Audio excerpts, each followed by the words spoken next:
Assalamualaikum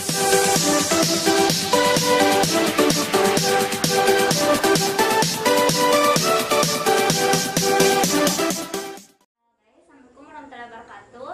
Perkenalkan, saya Febrianti, salah satu mahasiswi keperawatan dari Universitas Hasanuddin. Kalau boleh tahu nama ibu siapa dan umurnya berapa? Ibu Jumaida, umur saya 46 tahun. Baik, ibu, kalau di sini saya akan melakukan penyuluhan terkait dengan kolesterol. Nah, tujuannya yaitu untuk agar ibu nanti tahu apa yang dimaksud dengan kolesterol, nilai normal kolesterol, tanda dan gejala kolesterol, penyebab kolesterol, dan bagaimana cara mencegah kolesterol itu sendiri. Nah, apa yang ibu tahu tentang kolesterol? Kolesterol adalah gejala kolesterol, tekanan darah tinggi, punggung tegang, jari-jari kram. Oh, baik ibu. Nah, untuk menambah pemahaman ibu lagi, saya akan menjelaskan hal-hal terkait dengan kolesterol sendiri. Nah, di sini bisa kita lihat. Nah, kolesterol tinggi, kenali dan waspada dari sekarang. Nah, apa itu kolesterol? Kolesterol merupakan senyawa lemak yang diproduksi oleh berbagai sel dalam tubuh, dan sekitar seperempat kolesterol yang dihasilkan dalam tubuh itu diproduksi oleh sel-sel hati. Nah, bisa kita lihat nilai normal kolesterol di sini. Nah, kolesterol normal itu kurang dari 200, sedangkan hati-hati yaitu 200 sampai 279. Ini termasuk kategori yang agak tinggi. Nah, jika sudah lebih dari 240 itu, maka ini termasuk bahaya karena sudah tinggi. Selanjutnya tuh tanda dan gejala kolesterol. Nah, seperti yang tadi ibu katakan, saya akan menambahkannya. Pertama, ada kepala sering sakit atau pusing. Kedua, gampang pegal di punggung dan di leher. Nah, tiga, dada terasa sakit atau nyeri. Yang keempat, sering nyeri di lengan. Kelima, tekanan darah tinggi. 6, ada benjolan lemak di kulit. 7, kaki sering merasa kesemutan. 8, gampang lelah. Apakah sampai di sini bisa dipahami, Bu? Ya. Nah, selanjutnya yaitu ini adalah penyebab kolesterol. Kondisi lain yang dapat meningkatkan kadar kolesterol adalah faktor genetik yang diturunkan dalam keluarga. Nah, di sini ada 7 penyebab kolesterol. Pertama, jika memiliki penyakit tertentu seperti diabetes, hipertensi, dan lain-lain. Apakah ibu atau di keluarga ada yang memiliki penyakit tertentu? Tidak ada. Oh, baik. Nah, yang kedua, kurang berolahraga atau beraktivitas. Yang ketiga, kebiasaan merokok. Yang keempat, terlalu banyak mengonsumsi minuman beralkohol. Yang kelima, pertambahan usia. Yang ketujuh yaitu, yang keenam itu ada obesitas. Yang terakhir yaitu kebiasaan mengonsumsi makanan tidak sehat atau memiliki kadar lemak jenuh yang tinggi. Contohnya ada kuning telur, keju, mentega, santan, dan lain sebagainya. Nah, makanan-makanan seperti itu seharusnya harus dihindari. Selanjutnya itu ada pencegahan kolesterol. Nah, cara mencegahnya itu ada 4. Pertama, menerapkan pola makan sehat. Mengapa kita harus menerapkan pola makan sehat? Karena jika kita terlalu banyak mengonsumsi makanan yang memiliki kadar kolesterol tinggi, maka ini juga dapat meningkatkan kadar kolesterol dalam tubuh. Dan kita juga harus menghindari konsumsi minuman yang beralkohol dan perbanyak makan sayur, buah-buahan, dan ikan.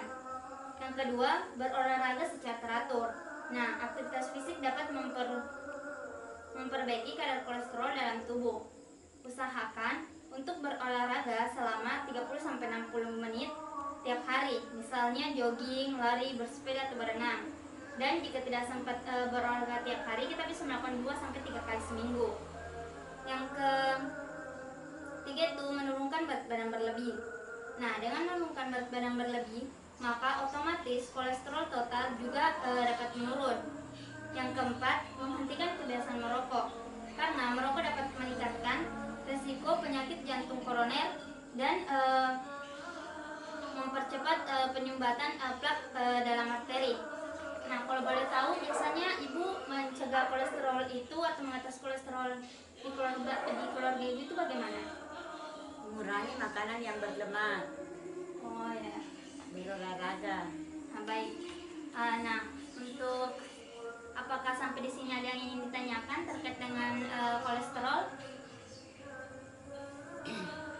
Bagaimana kalau kolesterolnya itu terlalu tinggi dan selalu makan yang pantangannya, pencegahannya bagaimana? Begini Bu, jika kolesterol itu sudah tinggi, maka seperti yang saya katakan tadi, kita harus mulai menerapkan pola makan sehat. Misal konsumsi buah, sayur-sayuran, dan ikan.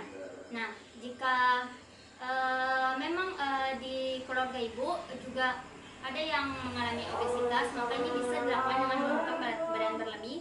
Otomatis kadar kolesterol dalam darah akan menurun. Dan selain itu juga bisa dilakukan dengan berolahraga secara teratur. Baik Bu, untuk saya meyakin bahwa ibu sudah paham dengan apa yang saya sampaikan. Apa yang dimaksud dengan kolesterol seperti yang saya jelaskan tadi? Kolesterol adalah pembentukan sel-sel sel senyawa di dalam tubuh menjadi kolesterol. Oh ya, baik. Kalau nilai normal kolesterol itu berapa? Kurang dari 200. Nah, baik. Kalau tanda dan gejala kolesterol yang ibu tahu tadi apa?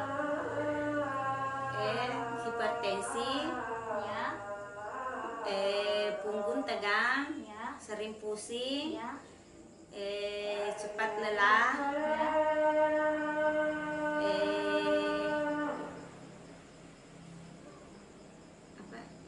cepat lelah dan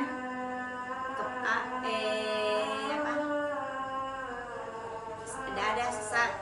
Oh, kalau penyebab-penyebab kolesterol yang ibu pahami tadi dari yang saya jelaskan apa?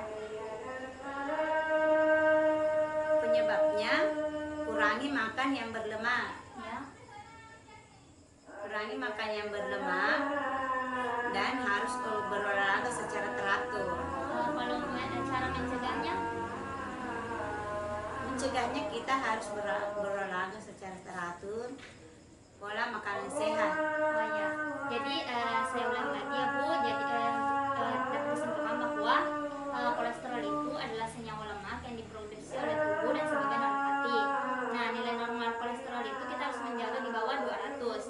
Tanda gejalanya itu pusing, sakit kepala, nyeri dada, terus punggung pegal, gampang lelah, dan tekanan darah tinggi.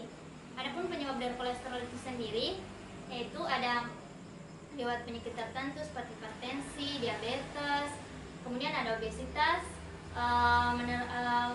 sering mengonsumsi makanan tidak sehat atau kadar lemak jenuh yang tinggi, terus ada obesitas, pertumbuhan usia, dan sering minum minuman beralkohol serta kurang berolahraga. Nah, cara pencegahannya itu seperti yang tadi saya katakan bahwa kita bisa mulai menerapkan pola makan sehat, sering berolahraga secara teratur, menurunkan berat badan berlebih, serta menghentikan kebiasaan merokok. Nah, di sini saya punya brosur atau semacam leaflet sebagai bahan bacaan untuk ibu untuk lebih agar ibu bisa memahami apa yang saya jelaskan tadi dengan baik lagi. Nah, di sini